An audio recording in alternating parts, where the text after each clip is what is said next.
Mga more or less po kasi kakailanganin natin ay 200 million para mag-conduct ng special elections sa Dasmariñas, Cavite dahil meron po itong more or less 437,730 na mga botante. Ito naman po sa special election, magkakaroon na po ba ng special election dyan po sa 4th district? Meron na po bang kautusan? Kailan na ito? Anong mga pangangailangan ng COMELEC para maisakatuparan na ito po, attorney, dyan po sa 4th district ng Cavite? Dahil nga po sa naging desisyon, Sir Admar, ng ating kataas-taasang hukuman sa kaso ng Hagedorn versus the House of Representatives. Ito po yung ginawa at nilabas ng Korte Suprema noong nakaraang taon lamang na ang sinasabi ng Korte Suprema, si COMELEC, ang may final na say kung dapat bang mag-hold ng eleksyon o hindi. Ang ibig sabihin, hindi na po kami kinakailangan maghintay pa ng deklarasyon mula sa mababang kapulungan kung sakali magkaroon ng vacancy sa kanila upang sabihin na may vacancy, at number 2, upang magpatawag ng special election. Si COMELEC daw po ay obligado na magpatawag ng special election nang hindi po maaga ng 60 araw pero hindi po mas matagal ng 70 araw mula na magkaroon ng vacancy. Yan ang kadahilanan kung bakit ang COMELEC nagdesisyon na magkakaroon tayo ng special election sa August 29. Ang 60 days po kasi ay August 2 at ang 90 days ay September 2. So minarapat natin na gawin po ang special election ng August 29 kahit pa si COMELEC ay may kakulangan sa budget. Dahil alam niyo po, hindi naman po ito ina-anticipate ng COMELEC na magkakaroon at wala naman po tayong regular na budget. Para dyan, mga more or less po kasi kakailanganin natin ay 200 million para mag-conduct ng special election sa Dasmariñas, Cavite dahil meron po itong more or less 437,730 na mga botante. Opo, so kumbaga wala na yung panahon po, attorney, na pwede lang na mayroong caretaker sa isang distrito po. So obligado na pag may nabakante ang isang posisyon, obligado na magkaroon agad ng special election. Yan po ang mandato ng Korte Suprema na sinasabi sa atin po sa Commission on Elections. In the meantime, habang wala pa pong special election, maaari may caretaker na tinatalaga sa mababang kapulungan. Pero once po nagkaroon na ng halalan, syempre automatically wala na po yung caretaker at yung kung sino yung mahahalal ay siya na po ang magiging kongresista sa naturang distrito. Opo, magkano po ang kailangan po para po sa special election dyan sa Cavite? More or less po ay 191 million, more or less 200 million ang kailangan po natin. Naku po, ang laki pala nito. Para sa isang posisyon lamang po, attorney, maalala ko rin, meron ding special election dyan pa rin sa Cavite noong ma-appoint si Ombudsman Remulla sa Department of Justice. Tama po ba? Tama po kayo. In fact, natatandaan po ng lahat na noong ma-appoint po siya ay una diniklara ng Kongreso na vacant ng position at number 2, nagpatawag ng special election.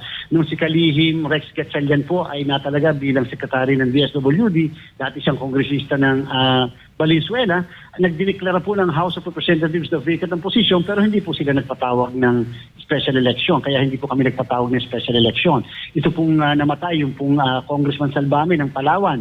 Nagdeklara sila na vacant na position pero hindi sila nagpatawag ng special election.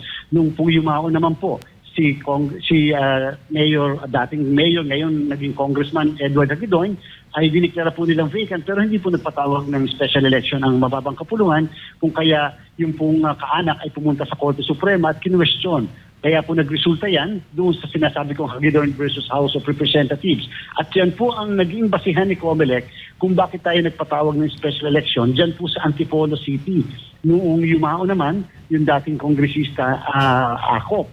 At sabi po, obligado si COMELEC na mag-conduct ng special election at kung wala ng budget, dapat hanapan ni COMELEC ng pagkukuhanan ng budget at all cost. Opo, bakit po kaya napakalaki ng budget? Ito po ba'y tumutugma doon sa bilang ng mga botante, registered voters sa 4th district?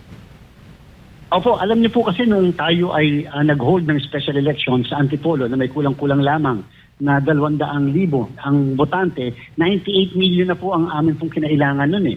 Ito po ay 437,730. Lone district po ito ng Dasmariñas, Cavite. So halos doble sa pangangailangan na kakailanganin para doon sa special election natin na yan. Siyempre po, napakadami po nila ng mga presinto napakadaming electoral board members na gagamitin at siyempre po yung mga balota na imprenta, pati na rin mga election paraphernalia. Manual election po ang special election na ito. Okay.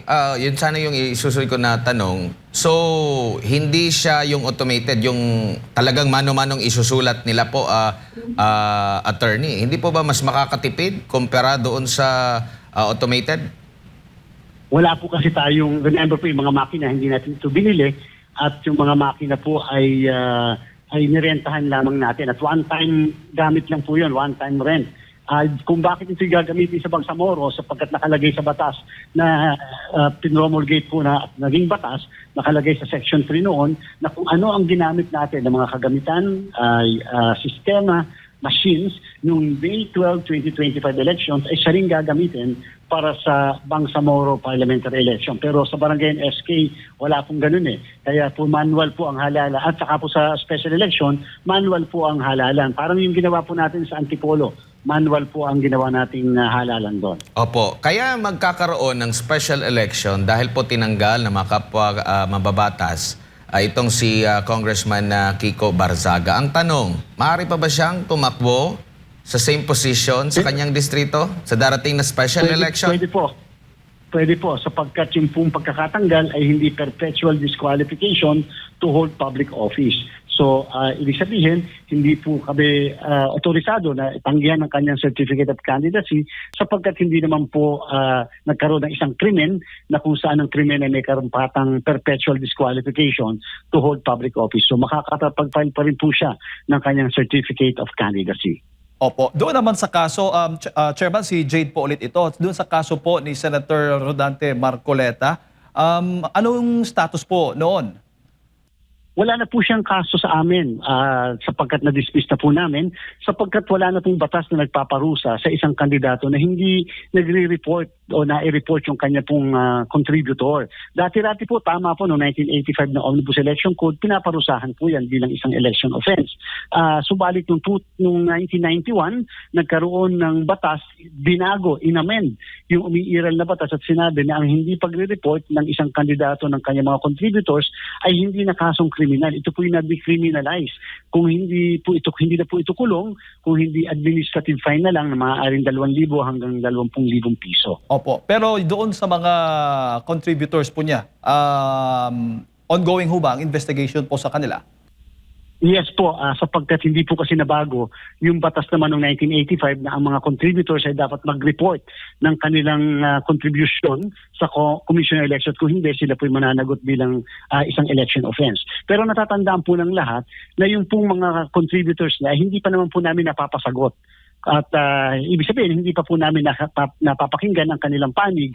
Kung kaya naman, magandang mapakinggan pa rin. Kaya po kami magko-conduct ng preliminary investigation. At